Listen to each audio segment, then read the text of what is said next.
Hapa Eldoret tumevutia watalii wengi sana, wanabiashara wengi sana. Pia tumevutia watu ambao wanafanya a lot of farming. So kulingana mambo ya economic activity, there's a lot of economic activity. Kwa sababu sisi kama Kenya Airways tumesema tunataka kusupport the economic activity in this country, in this county and in these larger counties. Kwa sababu tumerudi hapa na tulisema kwamba tuta improve performance yetu kulingana na last year and the previous years, na tunaona kesho kwamba tumeimprove hiyo performance. Hatujafika mahali ambapo tunataka kufika, lakini tumeimprove significantly kutoka mahali tulikuwa. We will have a enabling environment to invite our investors. They will find it easy to travel to and from.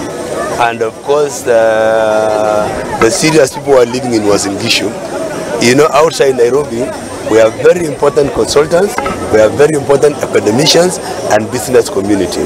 So it will be very economical to our county, of economic benefits, when we have this flight.